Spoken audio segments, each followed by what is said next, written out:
We're so thrilled to be here and welcome to our vsac Pathways presentation.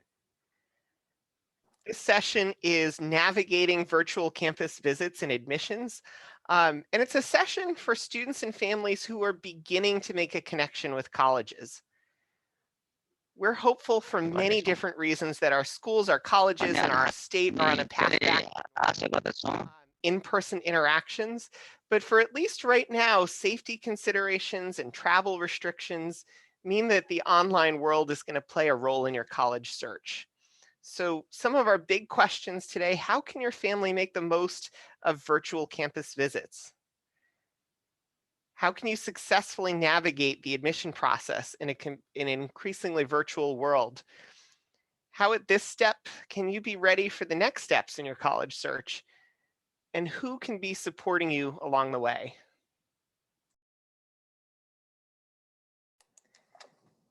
Thank you, Mike. And tonight we're here to answer your questions, and we'd like to get started with some introductions. So I will go first. I'll introduce myself and then I'll pass it over to my colleague, Mike. My name is Brandon Kennedy. I am an Associate Director of Admission at Castleton University. I am an alum of Castleton. I grew up in the Montpelier, Vermont area. So born and raised in Vermont, and I went to school at Castleton and I loved my experience. So they haven't been able to get rid of me yet. I have the privilege of working with all Vermont high school students from the northern half of the state. So some of you that are viewing tonight, if you choose to apply to Castleton, we might get to know each other really well. So I'm looking forward to connecting with you all tonight. I kind of just want to share a little fun fact. Since we all are reaching that year anniversary of the pandemic, little fun fact or something fun that I did during the pandemic was I got married. My wife and I had a very small COVID safe ceremony, and it was the best day of the year for me. So, and only more positive things to come. But Mike, do you want to introduce yourself?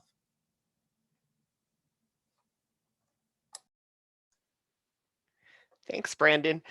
My name is Mike Stefanowicz. It's so great to see you all here in our session. My role here at St. Michael's is Director of Admission. And like Brandon, I work at my alma mater. I graduated from St. Michael's in 2009. I've had a variety of different roles here in the admission office. But one of the things that I've enjoyed most as a yearly tradition is participating in vsac Pathways and connecting with our Vermonters. I'm not your admission counselor here at St. Mike's. We've got two wonderful folks, Mary Thompson, who works with a lot of our Chittenden County down to about Middlebury students. And for students who are in the Northeast and Southern parts of Vermont, you might get to know Megan Conley on our admission staff. I would say a fun fact about me: we actually had a baby in our family. We welcomed our second child over the course of the last year. So I don't have the perspective of being the parent of a college-bound student quite yet, but I am a fellow parent, and I know what an exciting time transitions are, and how many questions the parents in our audience might have. So I'm so thrilled to see a mix of parents, students, and school counselors here with us.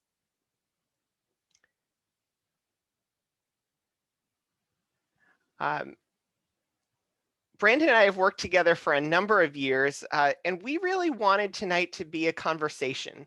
Maybe we're channeling our inner podcasters, if you will. We're intentionally sparing you a PowerPoint, so we're going to be batting the questions back and forth to each other. And I have some questions I'm excited to ask Brandon. I imagine he has some questions he's excited to ask me. But we're also here to answer your questions. So if you'd like to chat any questions to us in the chat box, we invite you to do that at any point in the process. Our colleague Anna from vsac will also help us keep track of the chat box. And if we miss one, please feel free to shout it out to us.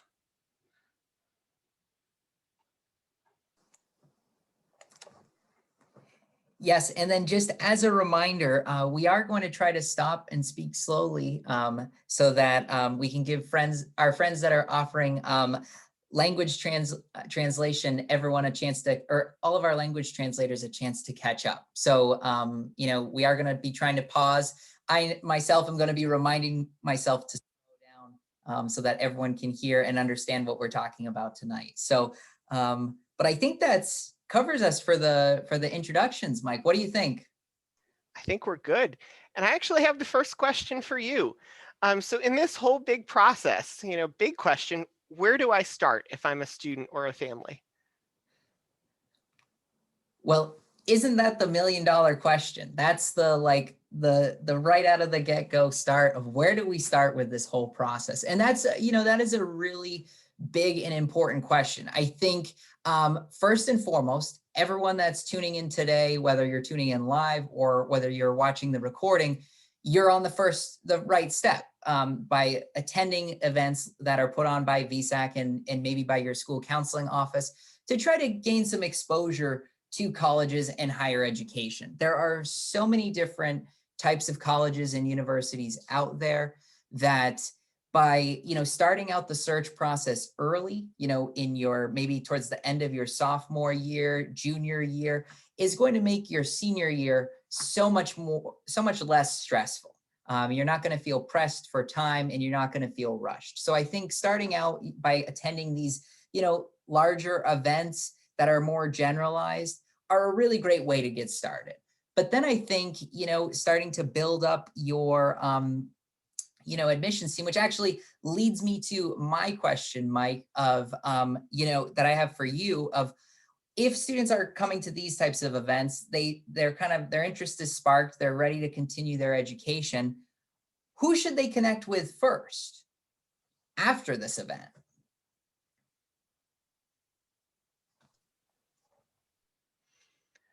I think that's a great question, Brandon. Who to connect with first? I actually have a short list because as you're starting out this process, there's going to be a number of stakeholders that are invested in your success in your college going.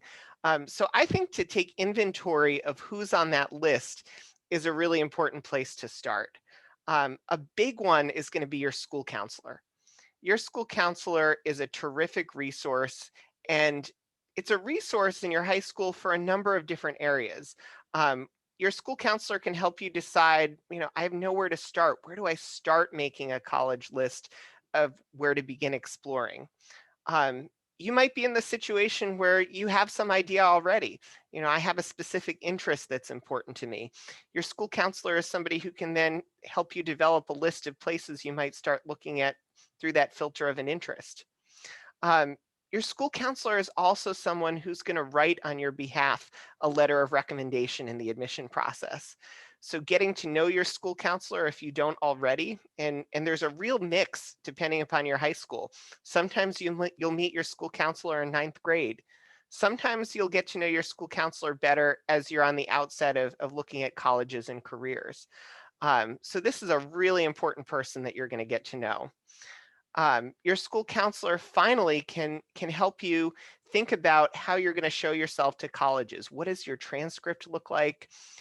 What does your preparation look like? What are the right senior classes that you could be taking to challenge yourself to the right amount and also show yourself in a good light to colleges? Some of you will also have a vsac outreach counselor who's an excellent resource to really supplement what your school counselor does. This is a vsac employee who is tied to different high schools and will work with individual students. vsac employees also bring a lot of the expertise of searching for colleges to the process and can have family conversations with you about the process of financing your college education. How are you going to pay for this whole experience? And what outside tools can you help leverage? Also on your list would be your parents and guardians and family members that are invested in your success. And I always say this is your process as a student. This, for many students, is the first big adult decision that they're going to make.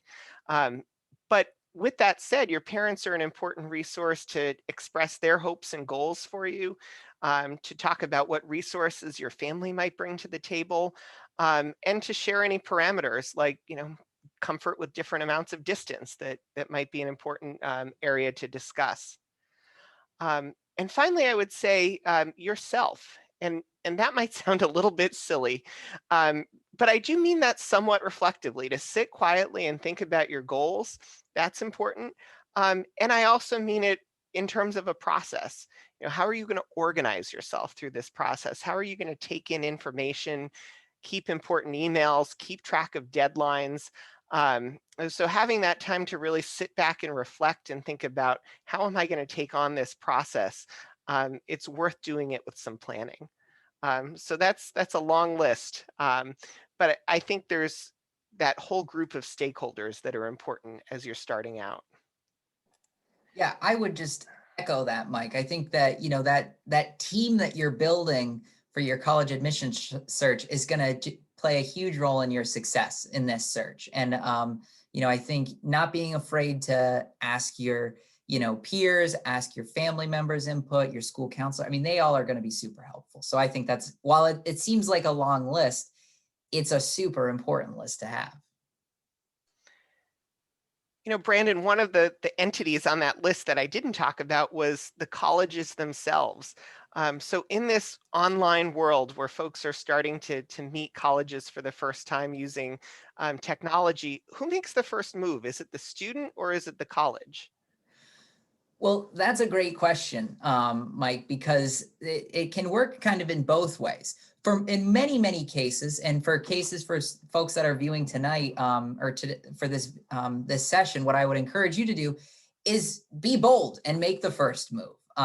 Reach out to the colleges that you might be interested in. Like Mike was saying, when you start building your admission team, those support folks are going to be able to maybe give you a list of schools that might be a good fit for you.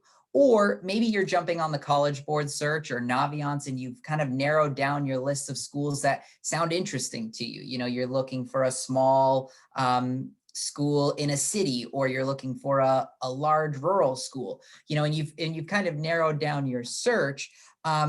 Reach out to those schools that come up on that search. Send so many colleges and universities. I think just about all of us, if I were to be a betting person, would say that we all have inquiry forms on our websites. And these inquiry forms are designed to give you more information. And a lot of the times I think students are a little bit hesitant to want to fill out these forms because they feel like, once I fill this form out, the college has me. They're going to start sending me all these emails and all this information and things like that.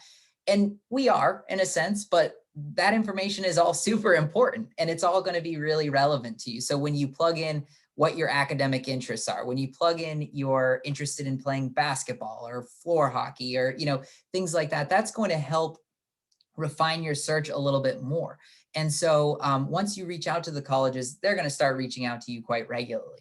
And then in other cases, some students, you might start hearing from colleges that you maybe never heard of after you take the PSAT or the SAT.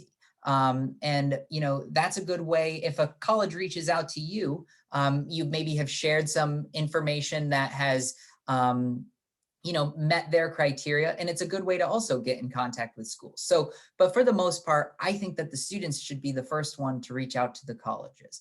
And don't be afraid to reach out virtually, especially now more than ever. We all are, having these virtual conversations. So it definitely is helpful for you as the student to reach out.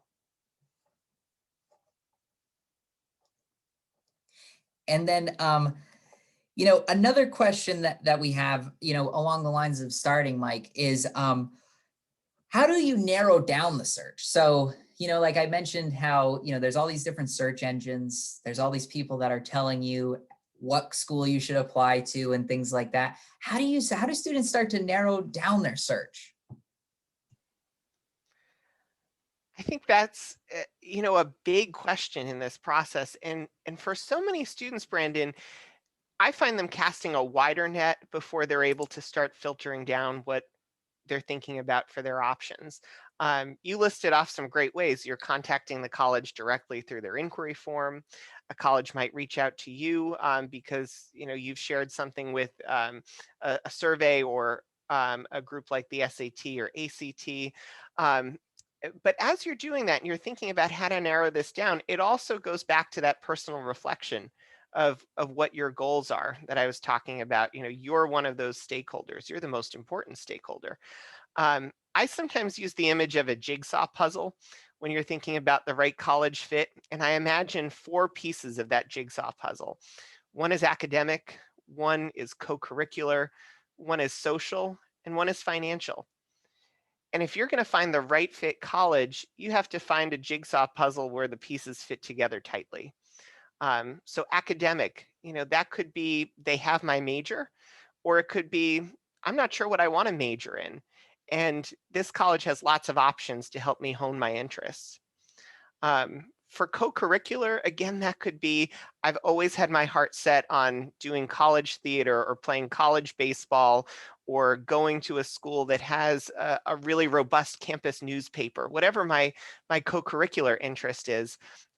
Or it could be I'm somebody who wants to try lots of new things and I want to go to a place with a lot of cool stuff going on. Social, it could be, are my people at that college? Am I going to find people that share my values and my interests? And financial, of course, is between the resources that my family and I can bring to the table, the resources that the college can bring to support me, and outside resources that can help supplement. Is this workable for my family and for me?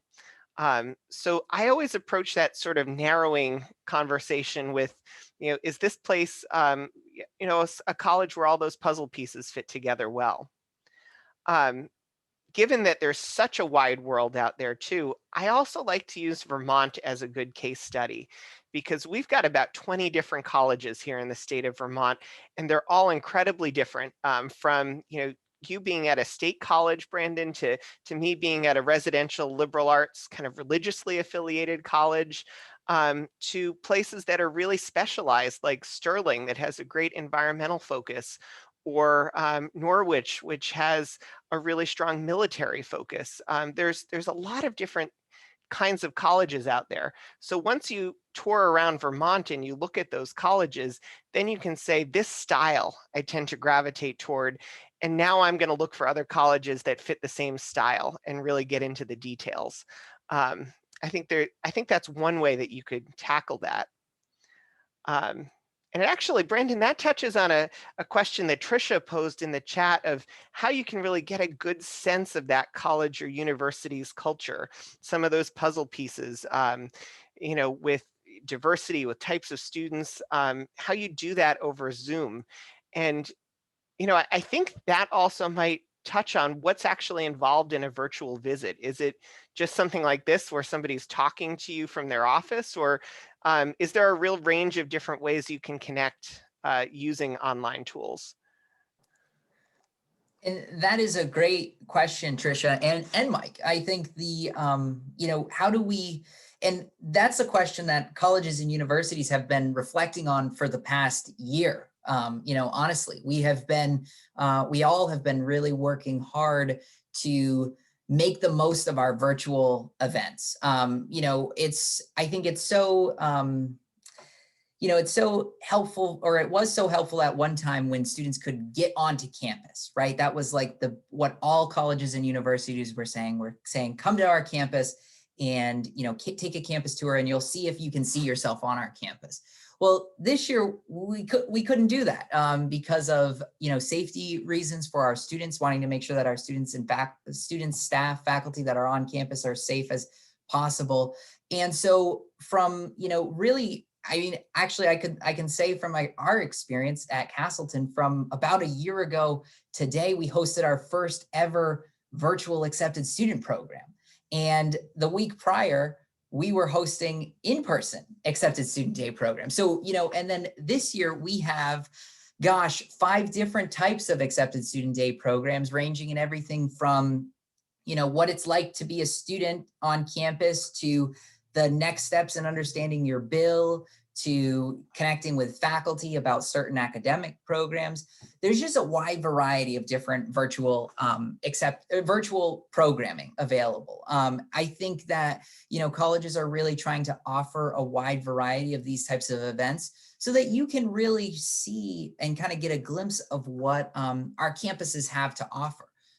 Our campuses have so many different types of things. Like Mike was saying, social activities, extracurricular, co-curriculars, academics. There's so many components that go into the college search process and the college experience itself, that we are, as admissions professionals and as folks that work in higher education institutions, we are trying to showcase to you all so that you can get a good sense of what you might expect in these times where maybe you can't get onto campus.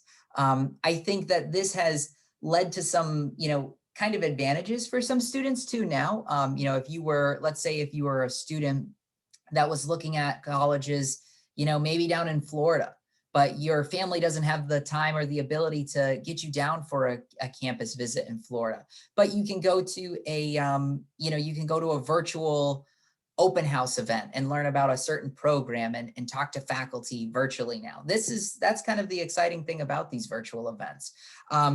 I think virtual events really cover, from my experience with chatting with colleagues in the field, they cover all sorts of different things. So, we're doing one-on-one information sessions where it's a student and their family, and we're, talking about everything from academic programming all the way up to cost and understanding that cost to, we're having coaches connect with students one-on-one, to having large open house events where it's a series of speakers that are, that play important roles on our campus, and they're talking to a group of viewers, kind of similar to this platform. So I think, Mike, to answer your question, there's a lot of different opportunities out there.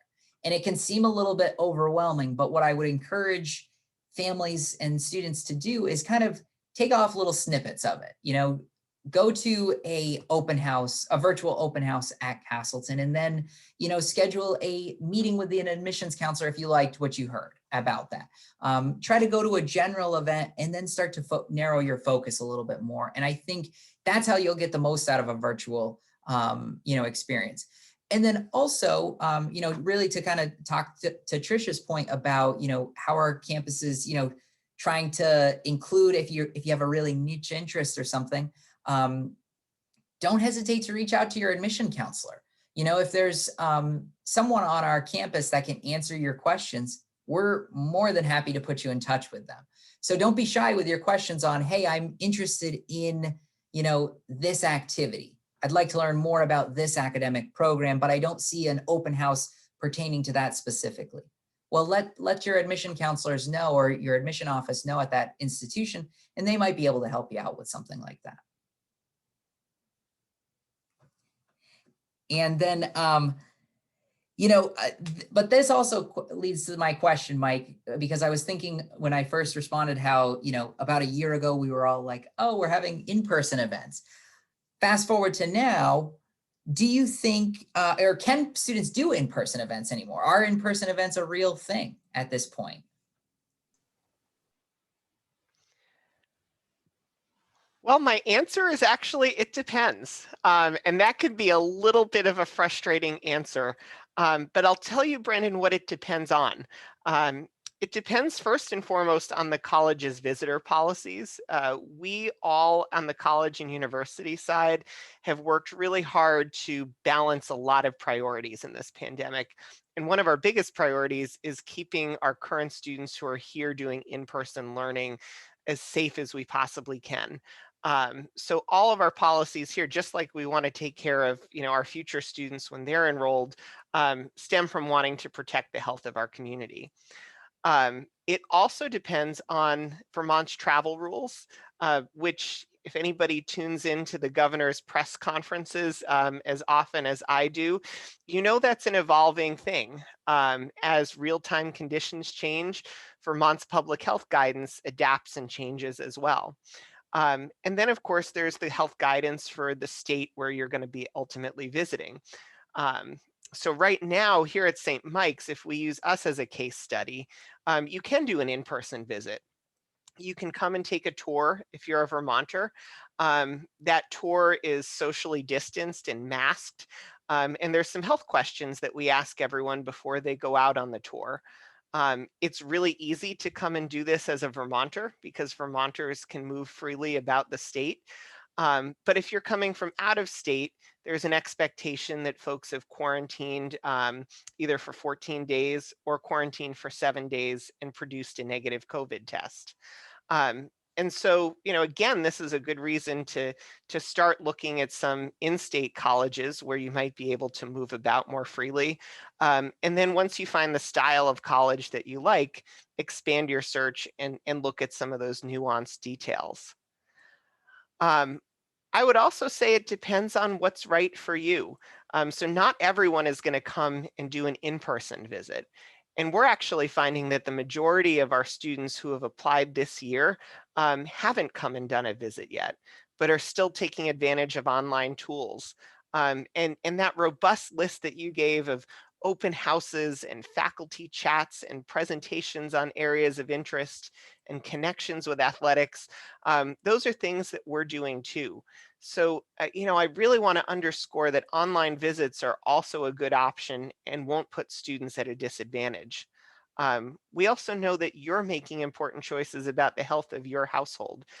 Some students are living in a household where there's an immunocompromised family member. We want to take care of your safety as well, and do everything that we can. Um, I would give you a couple tips. If you're going to do an in-person visit, knowing that public health guidance changes as real-time conditions evolve, check in about what those rules are for visiting campus the day before, because there might be a limit on how many people can come, or a health questionnaire that you have to complete and you want to be aware of. You certainly want to follow all the campus rules. So if the campus is saying if you come on campus, please wear a mask and keep a 6-foot distance, that's to protect the safety of everybody involved. Um, I would also be honest. We had a family who called up today and said, oh, can I come and do a visit? Here's the quarantine rules. Well, are you checking? Was what the person said. And that immediately caught our radar. Whenever you're dealing with admission folks, you want to always be honest and truthful, because that's a quality that we value in students. Um, and then you want to be prepared to supplement what you missed by looking at online resources. So right now, I can imagine that in-person visits will continue to pick up, but it will probably be a long time before visitors are allowed into residence halls or into dining spaces. So after your tour, that's a great time to go back and check out the online tour, or to connect with a current student through a virtual chat. We have students who show off their dorm room because even if you can't see that on the tour, families want to envision, how's this going to lay out, when I move in here as a new student. Um, I would underscore you can still gather that information that feeds both your head and your heart as you're making this decision through that mix of in-person and online. Um, so Brandon, beyond that, sort of gathering information, are there other purposes of doing a virtual visit, or things you can accomplish by engaging those online tools? Oh, sure. There's a lot that can be accomplished through the virtual visits. I mean, the knowledge that you're going to get about each individual school in a relatively short amount of time is a huge advantage. But also know that, schools like, St. Michael's and like Castleton are supplementing our, what we used to have as in-person visits as virtual visits. So, for many institutions, schools will track something called demonstrated interest. And demonstrated interest is something that, if a student reaches out to a school, let's say a student reaches out to Castleton and expresses interest, I make note of that. And then they reach out again, or they come to a virtual event, that shows that they're even more interested. And that can look really favorably for you in the admission process. It doesn't necessarily guarantee that you're going to, gain admission or anything like that, but it's a good way to show that you are interested, and that the college should in turn hopefully be interested in you. It's also a great way to just be engaged and kind of get a feel for, can I see myself at this campus, or on the school, in the school community? So many virtual visits include current students, they include current faculty, and it's not just, admission folks or folks that are hired by the admissions office. It's real students that are looking to engage with prospective students. Sometimes it has, some virtual events have alumni. So that's a great way to see, can I see myself in this community in the future? And that's, another advantage to doing a virtual a visit. I think it just also gives you the opportunity, to make an impression. And, again, kind of that circles back to similar to the idea of, demonstrated interest, but making an impression in a virtual event is something that's going to help you stand out, being engaged, asking questions in the chat, asking, thought-provoking conversation, questions. Those are things that, we as admission folks are looking for, because we're looking for active and engaging future community members. So, get engaged during these virtual events, because it's a great way to show that you are interested, and that schools should, again, probably be interested in you, and you can make a lasting positive impression. I would also caution, try to make a positive impression. Don't show up to your virtual interview in your, sweatpants or laying down in your bed or anything like that. Really try to put your best foot forward, so that you can show off, what you're bringing to the table. Certainly. And then, those are all things that I think are just really, those are the benefits of doing virtual visits. Is you're going to, there's no real disadvantage to doing a virtual visit. Other than, I guess, the disadvantage is if you don't enjoy the visit during that 30-minute session, well, you maybe are out, you maybe watched another Zoom for 30 minutes, but at least you didn't, more now. So I think there's only advantages for doing the virtuals. But then, Mike, what should I do after I've done a virtual visit? Like I've made my impression, I've chatted. What should I do with the college after I've done my virtual? I think there's always a next step, Brandon. And, I like that focus on making positive impressions wherever you can. As an aside, I would say Trisha has been making a great positive impression by asking great questions in the chat. And I would encourage you to all put a question in the chat if you have one on your mind, because Brandon and I are excited to hear from you. But really, after your virtual visit, I think there's some important things. One is make some notes. You're taking in a lot of information in a virtual space. I'd be saying the same thing right after a visit to a person, to an in-person campus tour. It's easy to forget some of the nuances of campuses. So to write down, I really like this, wasn't so crazy about that. Here are some of my lingering questions. That's a good way to stay organized. Then I would debrief with your school counselor or your VSAC outreach counselor, who can offer some insights, and who can sometimes correct misimpressions. Folks might say, oh, I'm really bummed that St. Mike's doesn't have a swim team after visiting. And, that counselor could say, wait a minute, maybe you just didn't see the pool, because I sent somebody there to swim for St. Mike's last year. It's a good way to gut check your impressions. I think there's always an opportunity to make a good impression by sending a thank you note as well, either by email or by jotting a quick handwritten note, especially to your tour guide. Our current students who give tours are really excited to share St. Mike's with students. I know that Castleton tour guides feel the same way. And to be able to hear that their time was appreciated and open that dialogue for continued questions going forward. Writing to that tour guide is a nice touch. And then I think scheduling your next follow-up. That's either, I'm going to learn more by having an interview with my admission counselor.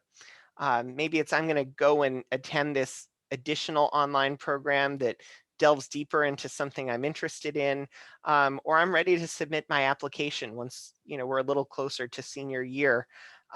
We always want to keep it going, keep the ball rolling with the next action step.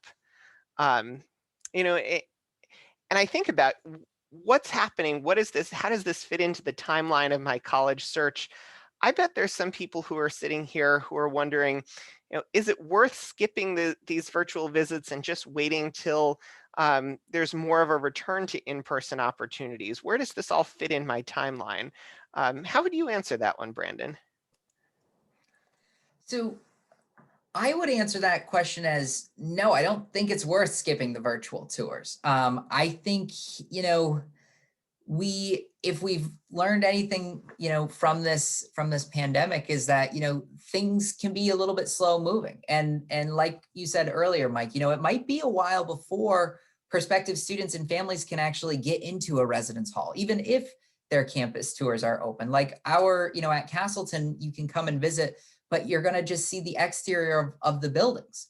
While it's great to be able to walk around campus, and I think it's really helpful for students, you're not actually going into any classroom space. And that might be the case for a while, because again, we're trying to make sure that our current students, faculty and staff, everyone in our community are as safe as possible. So I think holding out and skipping the virtual tour is not going to lead you to any advantage. I think, most of us that are hosting these events understand, like Mike and I, when we were thinking about this event, Zoom fatigue is a real thing. We understand that, being on Zoom calls, watching PowerPoints, it can be, it can be tiring, and it can be a lot after you're in virtual class.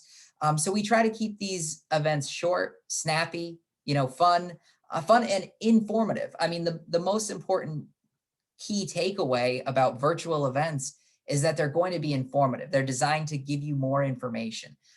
So if you skip a virtual event, you might just end up, losing out on more information that you could have learned, in a short amount of time. So I think definitely don't skip the virtual events. Maybe think in the back of your mind, hey, someday I'm going to get on that campus and I'm going to visit in person. But that could be someday in the future.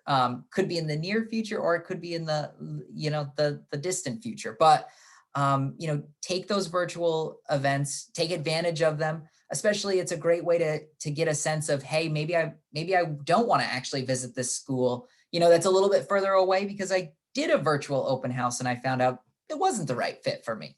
So, certainly I would say don't skip the virtuals and just come and join them, and, take off little snippets of it while you can. Maybe do one virtual a week or something like that. Don't feel like you need to be at every single virtual event all the time, but, keep an eye on them and try to join as many as you can. But, along that line, I understand that, virtuals are not ideal for everyone. We all live in this beautiful Green Mountain state that in some cases, high speed internet is a real luxury. And so, Mike, what happens if a family doesn't have high speed internet, or they can't do a virtual visit for whatever reason? There's a lot of reasons that students might not be able to do virtual. What would you recommend to them? That's really critical, Brandon, because we never want the barriers that are outside of somebody's control to prevent a student from connecting with us. In Vermont, internet access, differs a lot from place to place. I would say there's a lot of ways that connection can happen that don't require internet or don't require video. And we intentionally, it's not just because I have a face for radio that, we decided to do this podcast style. We really wanted to give opportunities for folks to dial in and listen just by their phone if that's what they wanted to do. And I think that's what a lot of colleges are offering in their lineup. There's some very high tech options and some less high tech options. The old faithful options, counselors on the college side are always happy to connect for a phone call. And I would encourage folks to reach out for a phone conversation with your admission counselor as you have different questions. We also text in so many different cases. A lot of us have texting numbers that are published on our website, so you can send us a question directly to your admission counselor. And that touches on a question that came up in the chat. How do you know who your admission counselor is? And that varies a little bit by college. So, it's always a good solution to call the admission office directly and say, who's the best person for me to connect with? Here at St. Mike's, we divide it up geographically. But some colleges divide it up by the major or the program you're interested in, or some other ways. Um, I would also communicate your needs to the admission office. I'm always happy to connect with a student in the evening or on the weekends if that's a time that works best, because that's when you're near a phone or you have good internet access. And likewise, your school counselors are, I've always known to be accommodating. If you need to call a college or if you need to set something up, um, tell your school counselor, and very often your school counselor can help figure out a time and a place during the school day where you can make that connection and have access to a phone line or a computer. Um, a great question just came up in the chat, Brandon, about admission interviews and how prevalent, how relevant are those in today's application process, and have they become more or less so in this online world? Do you want to take that one? Yeah, sure. I think, that's a question that also varies from institution, from school to school, really. At Castleton, we only require interviews for students that are applying into our early college program. So if you're going to be using your senior year or completing your senior year at Castleton as an early college student, we're going to require an interview. But for our other, first year applicants and transfer applicants, we don't require an interview, but we do always encourage, and when given the opportunity to sit down and chat with a student one-on-one, we love to do those types of things, because I think it's a great way for us to get to know you as the prospective student, and you to get to know us a little bit more as, as our prospective student. So, I think at some more selective institutions, they are going to require interviews. Sometimes those interviews are conducted with, an admissions professional, and other times they're conducted with alumni. Some it's program by program. Some programs that are maybe more selective might be requiring of an interview, while others might not at certain schools. But I think what's important is to, reach out to your admission office and ask them. In many cases for us, I can think of a couple of applicants that we usually have every year that, they came in for an interview because, maybe they had a blip on their transcript. Junior year was really challenging for them.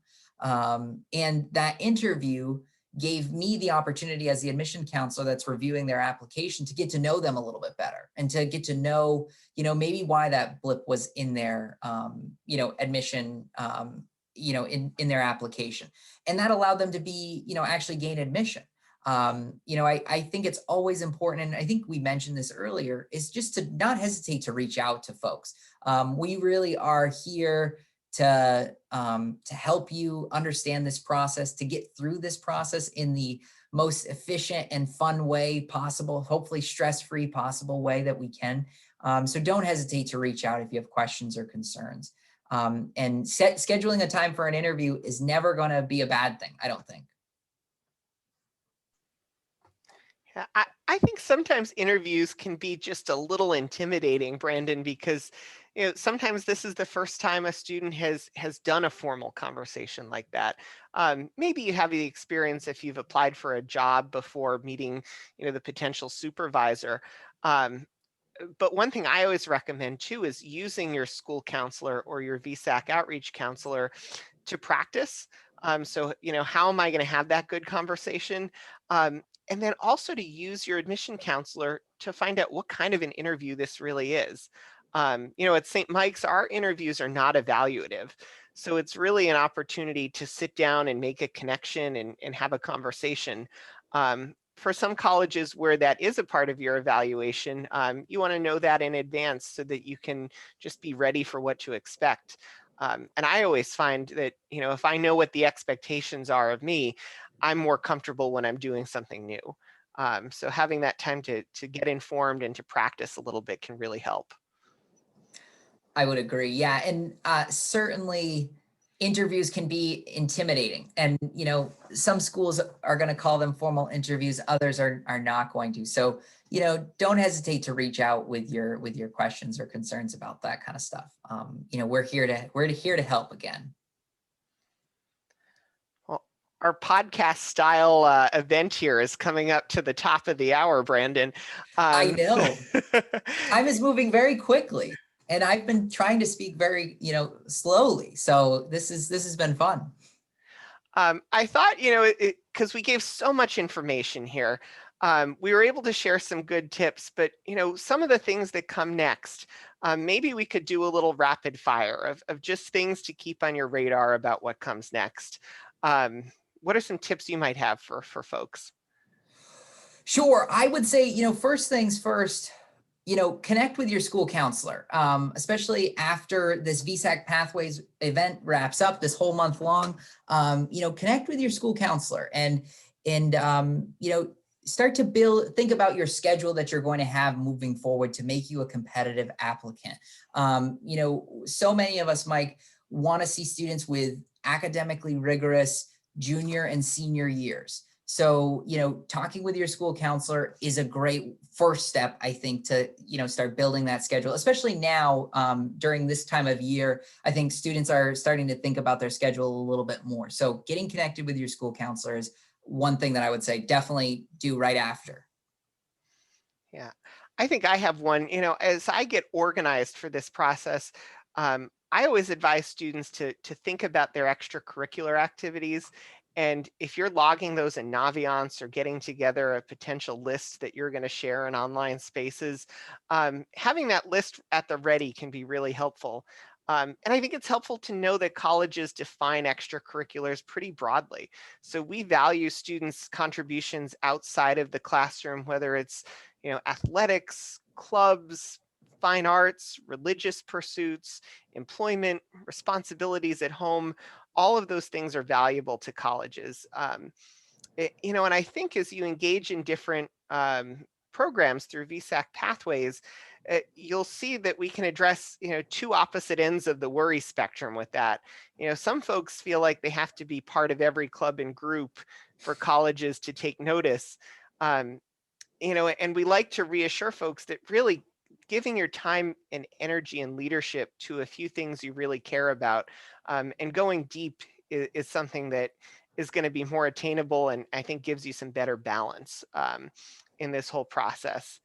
I think the other end of that worry list is as we navigate online and this pandemic world is, folks saying the pandemic prevented me from doing some of those extracurriculars that I really loved and were going to help me tell my story of what I care about to colleges. Um, and it's important to know that a lot of folks are in that boat this year. So you have an opportunity in your application to tell that story and explain yourself to colleges and also to think about what new things you've taken on. So many students have done extra things to help out their families or help out their communities. They've checked in on a, elderly or immunocompromised neighbor. They've, taken on some childcare for younger siblings when everybody was home. Those are things colleges value in that section too. Yeah, certainly. And, another thing that I, just thinking of that I would encourage families and students to do, at the top of the hour, I mentioned that like this is your first step in the college search process, attending Pathways and things like that, but also attend any, events that colleges are hosting or, college-based events. So whether it's your high school is hosting a virtual college fair, go and be engaged at that, check in with some colleges and learn some more about those schools that you might be interested in. Join us for a virtual event. We have virtual information sessions or schedule a one-on-one meeting with a college that you're interested in. And then hopefully, as things continue to move in a positive direction, come for an in-person visit and just keep engaged and keep yourself engaged in this search process because it's just going to lead to having a stress-free or less stressful senior year. And I think, on that same theme of having a less stressful senior year, being able to engage with the follow-up information colleges send and organize that can also take some stress out of the process. Read the emails, save the ones that are useful, delete the ones that are not. Hit the reply button if you have a question. There are real people on the other end of those who can answer those questions for you. And also you can unsubscribe to those emails if you've ruled a college out so that you're only hearing from those places that are of interest to you. Don't unsubscribe from the St. Mike's ones, but Castleton. um, and then put those important dates from all that information you've gathered on the calendar. When are applications due? When are financial aid information due to colleges? When are those vsac financial aid workshops coming to your community so that you can work on a FAFSA directly with somebody who can help? Yeah, certainly. And, I would say definitely just, keep yourself organized. And like Mike said, build a spreadsheet that has all your college information, jot notes down.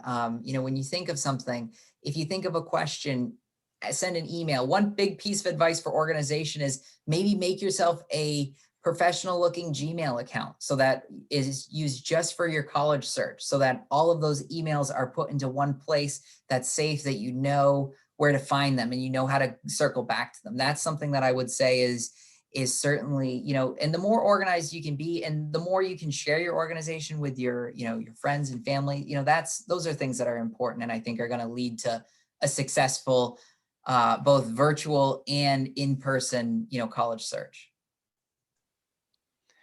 And the last one for me is really talk with your family. And, as we're wrapping up, I'm so thrilled to see that so many families have signed on together, or maybe some students have signed on and are planning to share information with their parents or vice versa.